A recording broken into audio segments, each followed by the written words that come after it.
एका ठिकाणी एका परिसरामध्ये राहणारा एक मामा होता आणि त्या मामाला एक भाचा सुद्धा होता।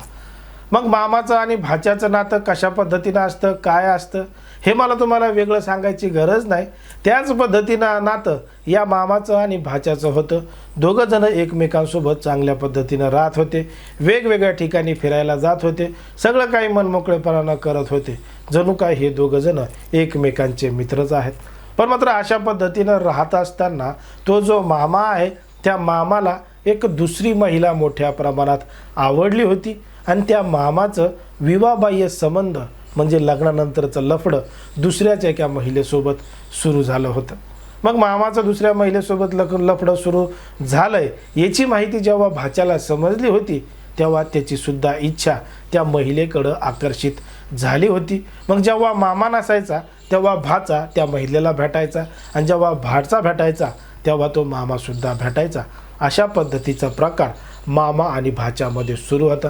पण मात्र एक दिवस जेव्हा हा सगळा प्रकार सातत्यानं घडत होता तेव्हा एक दिवस घडलं होतं एक धक्कादायक प्रकरण, धक्कादायक घटना, ज्यामुळं त्या भाच्याचा जीव गेला होता आणि तो मामा वरडू बेजार झाला होता।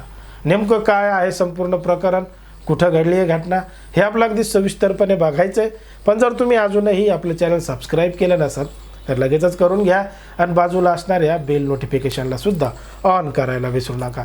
हा जर व्हिडिओ तुम्ही इंस्टाग्राम किंवा फेसबुकला पाहत असाल तर हा व्हिडिओ तुम्हाला फक्त इथपर्यंतच बघायला मिळणार आहे। संपूर्ण व्हिडिओ तुम्हाला फक्त यूट्यूब चॅनललाच बघायला मिळणार आहे। उगाच अर्धी माहिती सांगितली, खोटी माहिती सांगितली, रिकाम्या गप्पा हाणू नका। पूर्ण व्हिडिओ पाहायचा असेल तर आपल्या यूट्यूब चॅनलला या। आता ही जी संपूर्ण घडलेली घटना आहे, प्रकार आहे, तो आहे बिहार राज्यातील भागलपूर जिल्ह्यातील नाथनगर पोलीस ठाण्याच्या हद्दीमध्ये घडलेली संपूर्ण घटना आहे। आणि या ठिकाणी या परिसरामध्ये राहणारा एक मामा आहे, त्याचं नाव संतोष कुमार आहे, तर तो जो भाचा आहे त्याचं नाव अभिषेक कुमार आहे। अशा पद्धतीनं दोघं जण या पोलीस ठाण्याच्या हद्दीमध्ये राहत होते। पण मात्र तारीख आली होती 23 डिसेंबर 2025ची। 23 डिसेंबर 2025 रोजी तो जो भाचा आहे अभिषेक कुमार नावाचा तो अचानक बेपत्ता झाला होता, फरार झाला होता, गायब झाला होता।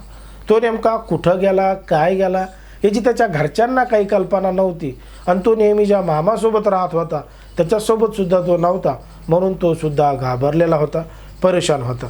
मग 23 तारखेला तो रात्र झाली तरी आणि सकाळ झाली तरी वापस आला नाही, म्हणून 24 तारखेला त्या मामानं तात्काळ जवळचं पोलीस स्टेशन गाठलं नाथनगर आणि पोलीस स्टेशनमध्ये जाऊन भाचा बेपत्ता झाल्याची रीतसर तक्रार दाखल केली, फिर्याद दाखल केली। पोलिसांच्या पद्धतीनं तपास चालू केला, पण मात्र काही केल्या त्या अभिषेक कुमारचा तपास लागत नव्हता। कुठं गेला, काय गेला काहीही समजत नव्हतं।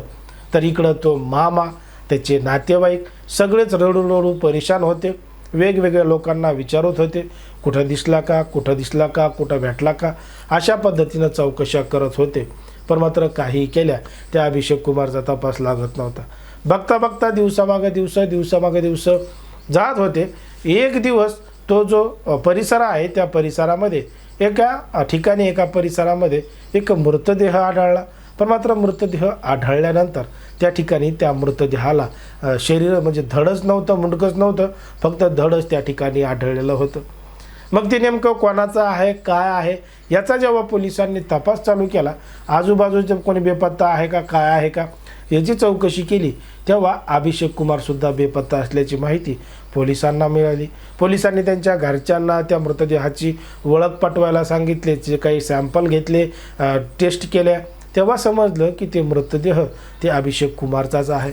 मग आता मृतदेहाची ओळख पटलेली होती, पण मात्र त्याला नेमकं कोणी का मारलं, कशामुळं मारलं याचा तपास पोलिसांना करायचा होता। म्हणून पोलिसांनी ते जे अभिषेक कुमार आहे त्याच्या जवळचे जे 2 मित्र आहेत त्या दोघा जणांना ताब्यात घेतलं आणि सुरुवातीला त्यांच्यावर संशय आला। पोलिसांनी त्यांना ताब्यात घेतलं, कचून चौकशी केली, अभिषेक कुमारला का मारलं असा सवाल विचारला। तेव्हा त्या 2 मित्रांनी सुरुवातीला उडवाउडवीची उत्तरं दिली, पण मात्र पोलिसांनी पोलिसांच्या पद्धतीने विचारलं तेव्हा त्या 2 मित्रांनी सांगितलं की तुम्ही आम्हाला काय विचारताय, जो खरा गुन्हेगार आहे, जो खरा मास्टरमाइंड आहे तो अभिषेक कुमारचा मामाचा आहे आणि त्यानंच त्याला ठार मारलेला असावं असं आम्हाला वाटतंय। कारण की त्याच्या मामाचं बाहेर एका महिलेसोबत विवाहबाह्य संबंध सुरू होते. त्याची माहिती अभिषेक कुमारला होती. दोघंजणंसुद्धा एकाच महिलेसोबत अशा पद्धतीनं करत होते. तुम्ही काय करा, त्याच्या मामालाच विचारा नेमकं घडलेला प्रकार काय. मग त्या दोघांच्या म्हणण्याच्या आधारे पोलिसांनी त्या मामाला ताब्यात घेतलं, संतोष कुमारला. आणि ताब्यात घेतल्यानंतर पोलिसांच्या पद्धतीनं विचारलं. कारण की जेव्हा तो तक्रार दाखल द्यायला आला होता तेव्हा त्यानं सांगितलं होतं की त्याचा भाचा त्याला म्हणलाय संध्याकाळी मी बाजारात जातो, बाहेर जातो, सामान आणतो, पण मात्र तो घरी आला नाही. आणि दुसऱ्या दिवशी त्यानंच फोन करून सांगितलं होतं की मी दुसऱ्या ठिकाणी जात आहे. पण मात्र पोलिसांनी जेव्हा त्याचे क्वालिटी टेस्ट तपासले होते तेव्हा त्यानं त्याच्या मामाला फोन केल्याचं कुठंही आढळलं नव्हतं. त्या आधारे आणि या दोन मित्रांच्या आधारे पोलिसांनी संतोष कुमारला ताब्यात घेतलं. कसून चौकशी केली तेव्हा तो मामा बोलायला तयार झाला आणि त्यानं सांगितलं की त्याचं बाहेर एका महिलेसोबत प्रेम प्रकरण, विवाहबाह्य संबंध सुरू होते. त्याचीच माहिती त्याच्या भाच्याला समजली होती आणि माहिती समजल्यानंतर तो सुद्धा त्या महिलेसोबत संबंध ठेवण्यासाठी उत्सुक झाला होता. आणि संबंध ठेवायचा उत्सुक झाल्यानंतर तो त्याच्या मामाला ब्लॅकमेल करायचा, सगळं काही मामीला सांगेल, पैसे द्या अशी धमकीसुद्धा देत होता. म्हणूनच संतोष कुमारनं त्याच्या भाच्याचा काटा काढायचं ठरवलं होतं असं त्यानं पोलिसांना सांगितलं. पोलिसांनी त्याला ताब्यात घेऊन त्याच्यावर कायदेशीर कारवाई सुरू केली आहे.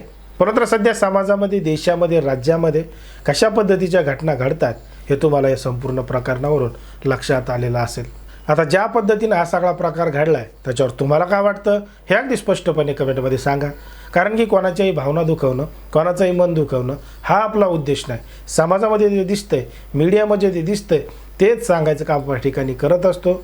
लोकांना सतर्क आणि सावध राहण्याचं सुद्धा आवाहन करत असतो.